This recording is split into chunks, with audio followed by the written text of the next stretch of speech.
Welcome to Chirala local channel. YSR Congress party జోలికి వస్తే సహించేది లేదని ఆ పార్టీ పట్టణాధ్యక్షులు యాతం మేరీబాబు అన్నారు. రామకృష్ణాపురంలోని పార్టీ కార్యాలయంలో ఏర్పాటు చేసిన విలేకరుల సమావేశంలో మేరీబాబు మాట్లాడుతూ ఎన్టీఆర్ విగ్రహం ఏర్పాటు విషయంలో ఒక దళిత వైస్ చైర్మన్ శంకుస్థాపనకు కొబ్బరికాయ కొడితే పసుపు నీళ్లు చల్లి అవమానిస్తారా అని దువ్విపట్టారు. ఈ కార్యక్రమంలో వైఎస్ఆర్సీపీ ఎస్సీసెల్ జిల్లా అధ్యక్షులు వాసిమల్ల వాసు, బీసీసెల్ జిల్లా అధ్యక్షులు గవిని శ్రీనివాసరావు, పార్టీ నాయకులు జాన్ చిరంజీవి, కావూరి రమణారెడ్డి, గోసాల అశోక్, శివ, అల్లా బక్షు, కౌన్సిలర్లు బత్తుల అనిల్, కంప అరుణ్ తదితరులు పాల్గొన్నారు. మరి 2 రోజుల నుంచి జరుగుతున్నటువంటి చీరాలలో జరుగుతున్నటువంటి రాజకీయం గురించి ఇప్పుడు ఒక ఇన్ఛార్జ్ మున్సిపల్ చైర్మన్ గారు మాజీ మంత్రి ఆహ్వానం మీదకి వెళ్ళడం జరిగిందని చెప్పి నిన్నటి దినమున విశ్లేషణ ఇవ్వడం జరిగింది. ఈ రోజు చీరాల మున్సిపాలిటీకి సంబంధించి 33 మంది కౌన్సిలర్లు ఉంటే దాదాపుగా 32 మంది కౌన్సిలర్లు మేము వైసీపీ కౌన్సిలర్ అని చెప్పుకోవడం అనేది చూసాం. అందరికి అధికారంలో ఉన్నప్పుడు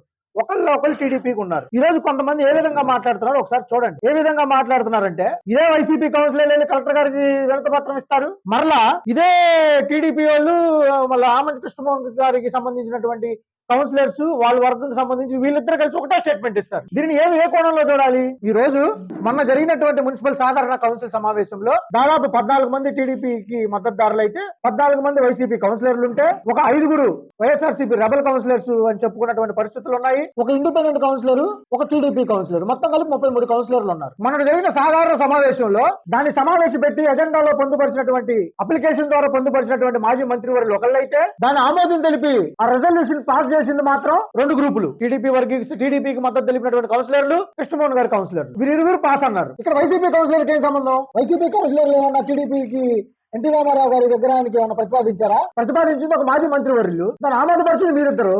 మళ్ళీ మీరిద్దరు బయటకు స్టేట్మెంట్ ఇస్తున్నారు. దీన్ని ఏ కోణంలో చూడాలి? నిజమే, చీరాల్లో బహు వింతమైనటువంటి రాజకీయాలు జరుగుతూ ఉంటాయి. ఆ వింతైన రాజకీయాలు ఏంటంటే అధికారం ఉన్నప్పుడు కండవా తీరు, అధికారం లేనప్పుడు కండవా తీరు. ఇది చాలా విచిత్రంగా ఉంది. ఒకప్పుడు దమ్ము కలిగినటువంటి రాజకీయాలు చూసారు చీరాల నియోజకవర్గంలో. ఈ రోజు దమ్ము లేనటువంటి రాజకీయాలు చూస్తా ఉన్నాం. ఏం మాట్లాడుతూ ఉంటారు మీరు? పసుపు నీళ్లతో మీరు జరిగినటువంటి ప్రక్రియ దేనికి సాదర్శం అంటే ఒక దళిత ఇన్ఛార్జ్ చైర్మన్ ఒక మాజీ మంత్రివర్యులు పిలుచుకొని ఒక ఇన్ఛార్జ్ మున్సిపల్ చైర్మన్ హోదాలో కొబ్బరికాయ కొడితే మీరు పసుపు నీళ్ళలో వెళ్తారా? అంటే ఈ రోజు చీరాల నియోజకవర్గంలో దాదాపు 55,000 మంది దళితులు ఉన్నాం. 38,000 మంది టౌన్ లో దళితులు ఉన్నాం. ఈ దళితుల యొక్క మనోభావాలు మీరు కించపరిచినట్టు కాదా నేను ప్రశ్నిస్తా ఉన్నా. జనానికి తెలియకపోవచ్చు, జనానికి చెప్పాల్సినటువంటి బాధ్యత మా దగ్గర ఉంది. ఎందుకంటే 33 మంది కౌన్సిలర్లు ఉంటే 18 మంది ఓటేస్తే ఎవరు ప్రతిపాదించినా రెజల్యూషన్ పాస్ అవుతుంది. రెజల్యూషన్ పాస్ చేసింది మేమే అంటారు, ప్రతిపాదించింది మేమే అంటారు. జనం దీని గురించి ఆలోచించాల్సినటువంటి పరిస్థితులు ఉన్నాయి. ఎందుకు చెప్తున్నానంటే ఈ మాట, ప్రతిపాదించింది మాజీ మంత్రి వర్యులు, రెజల్యూషన్ పాస్ చేసుకున్నది ఇరువురు. మీ ఇద్దరు ఒకటే కంచంలో అన్నం తింటా ఉంటే, ఒకటే కంచంలో అన్నం తింటున్నటువంటి చీకట్లో అన్నం తింటున్నటువంటి మీరు బయటకు వచ్చి మళ్ళీ మీ ఇద్దరు 2 పార్టీలు అయ్యి మా నాయకులు మీరు కించపరుస్తున్నారు, మా వైసీపీ కౌన్సిలర్లు మీరు కించపరుస్తా ఉన్నారు. నిజంగా మొన్న ఉన్నటువంటి 15-16 అంశంలో 2 అంశాలు, మొదటి 2 అంశంలో 2వ అంశం మా కౌన్సిలర్ కి సంబంధించినటువంటి అంశం. ఆ అంశాన్ని మేము రెజల్యూషన్ లో పాస్ చేయలేకపోయాం. ఒకవేళ మీరైన అధికారం మాకుంటే ఆ రెజల్యూషన్ మేము పాస్ చేస్తాం కదా. ఆ కౌన్సిలర్ ఏమన్నాడు? మేము కౌన్సిలర్ గా కలిసి మా కౌన్సిల్ లో మా యొక్క వార్డులో మీ పెత్తనాలు చేసుకుని మా రెజల్యూషన్ పాస్ చేయకుండా ఆపుతున్నారని చెప్పి ఆ కౌన్సిలర్ నుంచి వెళ్ళిపోయినటువంటి సంఘటన చూసాం మన కౌన్సిల్లో. ఆయన ఏ కౌన్సిలర్ సంబంధించినటువంటి విషయం? యోజన శ్రామిక రైతు కాంగ్రెస్ పార్టీ బీఫామ్ మీద తెలిసినటువంటి కౌన్సిలర్ కాదా అని చెప్పి నేను ప్రశ్నిస్తా ఉన్నా. మీ వింత రాజకీయాలు నేను ఒకటే చెప్తా ఉన్నా, ఈ రోజు వరకు మేము సమయం ఇవ్వాలనే చూసాం. జరుగుతున్నటువంటి సంఘటనల మీద మేము అధికారులకి వినతి పత్రాలు ఇచ్చుకుంటూ మీకు సమయం ఇవ్వాలనే మేము చూసాం. మీ యొక్క చర్య మొన్నటి చర్య చాలా బాధాకరమైనటువంటి చర్య. ఇద్దరు కాపురం చేస్తా బయటకు వచ్చి విడివిడిగా వచ్చి నిందలు మోపడం అనేది, మీరు నిందలు మోపితే చూస్తా ఊరుకుంటా అనుకుంటున్నారా? ఇక్కడ నుంచి అవి కుదరవు. ఇక్కడ నుంచి వైఎస్ఆర్సీపీ యొక్క పార్టీ కార్యకర్తలు గాని, వైఎస్ఆర్సీపీ కౌన్సిలర్లు గాని, చైర్మన్ కి సంబంధించినటువంటి పవర్స్ గాని ఏమైనా సరే డిగ్రేడ్ చేయాలని ప్రయత్నిస్తే మాత్రం చట్టం ఎవరికి చుట్టం కాదని చెప్తా ఉన్నా. ఈ రోజు రాష్ట్రంలో జరుగుతున్నటువంటి వింత పోకల రాజకీయాలు చూస్తానే ఉన్నాం. మన చిత్తూరులో జరిగిన దాని ప్రకారం 24 మంది కార్పొరేటర్లు సస్పెండ్ చేసినటువంటి ఘనత యువజన శ్రామిక రైతు కాంగ్రెస్ పార్టీ అని చెప్పితే వీడియోపూర్వకంగా హెచ్చరిస్తా ఉన్నా, తెలియపరుస్తా ఉన్నా. రాబోయే రోజుల్లో ఎవరైతే వైఎస్ఆర్సీపీ గుర్తు మీద గెలిచారో, ఎవరైతే వైఎస్ఆర్సీపీ కౌన్సిలర్ అని చెప్పుకున్నారో, ఎవరైతే వైఎస్ఆర్సీపీ అధికారంలో ఉన్నప్పుడు పలు పదవులు అనుభవించి ఆనందంలో దాన్ని ఎవరైతే పూర్తిగా పవర్ ని అనుభవించారో వాళ్ళందరికీ ఒకటే మాట చెప్తా ఉన్నా, రాబోయే రోజుల్లో మీ మీద క్రమశిక్షణ చర్యలు ఎందుకు తీసుకోకూడదని చెప్పి మేము మిమ్మల్ని ప్రశ్నిస్తా ఉన్నా. అదే విధంగా మీ మీద అందరి మీద క్రమశిక్షణ చర్యలు తీసుకోవాలని అధికార పార్టీకి మా అధినాయకుడితో సూచనలు తీసుకొని అధికారంలో మాకున్నటువంటి అధినేతకి చెప్పుకొని సిఫార్సు చేయడానికి మేము సిద్ధంగా ఉన్నామని చెప్పి ఈ మీడియా పూర్వకంగా తెలియపరచుకుంటా ఉన్నాం. ఈ 2 అంశాలు మీరు చేసి మళ్ళీ వచ్చి ఏమీ తెలియనటువంటి వ్యక్తులకు మా మీద నిందలేస్తా ఉన్నారు. ఈ రోజు యావత్తు మీకు టీడీపీకి మొన్న ఎవరైతే ఓట్లు వేశారో వాళ్ళందరూ ఒకసారి పునరాలోచన చేసుకోవాలా.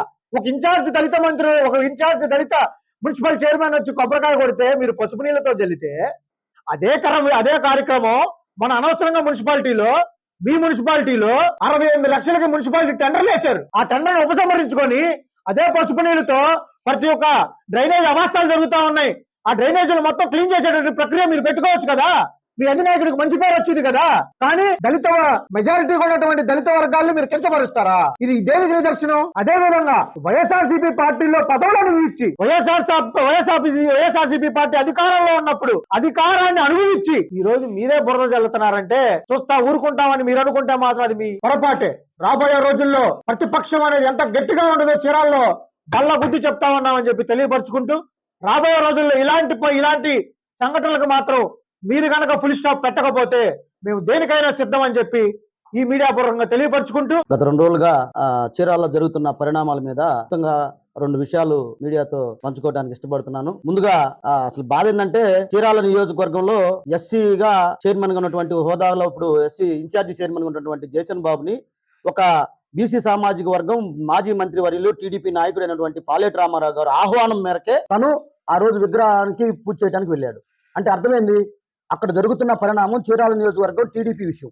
టీడీపీకి సంబంధించినటువంటి కొండయ్య గారు ఎమ్మెల్యే బీసీ, అలాగే ఇదే మన పాలేటి రామారావు గారు మాజీ మంత్రి వర్యులు బీసీ, యాదవ సామాజిక వర్గానికి సంబంధించినటువంటి మనిషి ఒక ఎమ్మెల్యే మన చీరాల మున్సిపల్ చైర్మన్ హోదాలో ఉన్నటువంటి జయచంద్ బాబు ఒక ఎస్సీ ప్రోటోకాల్ ప్రకారం ఎన్టీ రామారావు విగ్రహానికి పూజ చేయడానికి వెళ్ళారు. అంటే ఎన్టీ రామారావు విగ్రహాన్ని పూజ చేయడానికి పిలిచినప్పుడు ఒక వైఎస్ఆర్ పార్టీకి సంబంధించిన అధినాయకుడు ఆ రోజు జిల్లాలో ఎస్సీ ఎన్టీ రామారావు పేరు పెట్టినప్పుడు ఈ రాష్ట్రం మొత్తం జేజేలు పలికింది. అలాగే ఎన్టీ రామారావు పూజ చేయడానికి విగ్రహానికి పెడతానికి మన ఎస్సీగా ఉన్నటువంటి జయచంద్ బాబు వెళ్ళటం తప్పే ఉంది. అది గర్వంగా ఫీల్ అయ్యాడు. దానికి మీరు చూసుకోకుండా ఒక దళిత చైర్మన్ కొబ్బరికాయ కొడితే మీరు పసుపు నీళ్ళు వెళ్తారా? ఎంత ధైర్యం మీకు? పసుపు నీళ్ళు చల్లినటువంటి మన రజనీ గారు, టౌన్ ప్రెసిడెంట్ రజనీ గారి మీద, అలాగే గజ్వేల్ సినిమా మీద ఖచ్చితంగా కోర్టులో ఎస్సీ ఎస్టీ యాక్ట్ పెట్టి వాళ్ళ మీద శిక్ష చేయడానికి మాత్రం వెనకాడే ప్రసక్తి లేదు. ఒక జిల్లా అధ్యక్షుడిగా, ఎస్సీ సెల్ జిల్లా అధ్యక్షుడిగా ఒక ఎస్సీ నాయకుడు అవమానించేందుకు దీని మీద ఖచ్చితంగా చర్యలు తీసుకోవాలని మాత్రం ఖచ్చితంగా డిమాండ్ చేస్తున్నా. అలాగే అసలు సంబంధం లేని విషయం, అసలు అతను ఒక జోక్ యాక్టర్ లో ఒక మనిషి వచ్చాడు, ఒక 10 మందిని కోడే సంబంధం లేకుండా ఏ పార్టీలో ఉన్నాడో అతను అసలు మాకు అర్థం కావట్లా. ఒకసారి ఒక పార్టీలో ఉంటాడు, పాపం అతను వచ్చి మా నాయకుల్ని అగ్రవర్ణాల నుంచి ఆ నాయకుడు మీరు చలామణి చేస్తున్నా అన్నాడు. మరి ఆ నాయకుడు ఇప్పుడున్నటువంటి నాయకుడు, ఈ నాయకుడు మాట్లాడే నాయకుడు మరి బీసీఓ అగ్రవర్ణ నాయకులు జనాలకే తెలియాలా. నువ్వు చేస్తున్న అగ్రవర్ణాల నాయకులు ఇదే దళితుల్ని రోడ్డు మీద కొడుతుంటే నువ్వు అడగలేనటువంటి నువ్వు మా నాయకులను విమర్శించే అర్హత నీకు ఎక్కడుంది? గుర్తుపెట్టుకో. నువ్వు అనవసరమైన మాటలు, ఏదో సొల్లు మాటలు చెప్తే గడియార స్తంభం సెంటర్లో నుంచి నీ సొల్లుంటానికి జనాలు లేరు. గర్భిపాల తగ్గితే నీ వల్ల మీ నాయకత్వం ఏందో, మీ పవర్ ఏందో జనాలు చూస్తూనే ఉన్నారు. మీ సొల్లు వినటానికి వైఎస్ఆర్ కాంగ్రెస్ పార్టీ లేదు. నేను మరి ముఖ్యంగా చెప్తున్నా, మా ఎస్సీ నాయకుల్లో కానీ ఎస్సీ దళిత లీడర్లను కానీ మా వైఎస్ఆర్ పార్టీని అవమానపరిస్తే ఇక్కడి నుంచి ఊరుకునేది లేదు. ఎవరైనా సరే చీరాల నియోజకవర్గంలో మా టౌన్ ప్రెసిడెంట్ అయినటువంటి యాతం మేరీబాబు గారు, ఇక్కడ ఉన్నటువంటి అందరూ యోధులు ఉన్నారు, అల్లాబక్ష గారు మైనార్టీ సెల్ నుంచి ఉన్నారు, ఇక్కడ నుంచి మా మాస్టర్ గారు ఉన్నారు, మేమందరం ముక్త ఖండిత ఖండిస్తున్నాం. ఇంకొకసారి కానీ మా వైఎస్ఆర్ పార్టీకి సంబంధించిన ఎవరిని అవమానించినా ఊరుకునే లేదు. మరి ముఖ్యంగా గజ్వేల్ సీఎం రజనీ గారి మీద ఖచ్చితంగా ఎస్సీ ఎస్టీ యాక్ట్ పెట్టడానికి నేను కోర్టు ద్వారా ప్రొసీడ్ అవడానికి మీ ముందు బహిరంగంగా నేను సవాల్ విస్తున్నా. వాళ్ళ మీద ఖచ్చితంగా ఒక దళిత చైర్మన్ అవమానించారు, చైర్మన్ హోదాలో ఉన్నటువంటి జేసన్ అవమానపరిచినందుకు వాళ్ళ మీద నేను ఖచ్చితంగా ఫైల్ చేస్తానని ఈ సభాముఖంగా తెలియజేస్తూ, ఇంకొకసారి కానీ మా వైఎస్ఆర్ కాంగ్రెస్ పార్టీ నాయకులు కానీ మా ఎవరినైనా అవమానపరిస్తే ఇక నుంచి ఈ పార్టీ ఉపేక్షించదని ఊరుకుంటూ ఇంత మంచి అవకాశం ఇచ్చినటువంటి టౌన్ ప్రెసిడెంట్ గారికి మరి గత 2-3 రోజులుగా జరుగుతున్నటువంటి చీరాల్లో జరుగుతున్నటువంటి ఎన్టీఆర్ విగ్రహం చుట్టూ జరుగుతున్న పరిణామాలు మరి చాలా బాధాకరంగా అనిపించినాయి. మరి వారు టీడీపీ వాళ్ళు వాళ్ళ విగ్రహాలు ఏర్పరచుకోవడం కోసం ఒక మాజీ మంత్రి గారు మరి మున్సిపల్ ఇన్ఛార్జ్ చైర్మన్ గా ఉన్నటువంటి జయచంద్ బాబు గారిని పిలవడం అనేది జరిగింది. వారు మంచి కార్యక్రమం కాబట్టి మంచి మనసుతో కౌన్సిలర్లు వాళ్ళు వెళ్ళి ఆ కార్యక్రమంలో పాల్గొని చేశారు. తనంతరం జరిగిన పరిణామం చాలా దురదర్శకరం, బాధాకరం. మరి ఇతరుల మనోభావాలని వాళ్ళని కించపరిచినట్లుగా అనిపించింది. మరి మీరు చేసినటువంటి చర్య ప్రజలు మెచ్చాలి. ఇది మనం అనుకుంటే జరిగేది కాదు. నియోజకవర్గ ప్రజలు మరి మీడియాలో అనేక ప్రాంతాల ప్రజలు చూస్తుంటారు కాబట్టి మీరు చేసినటువంటి చర్యను చూసి ప్రజలందరూ ఎంతో బాధపడ్డారు. కాబట్టి అది చాలా దురదృష్టకరం.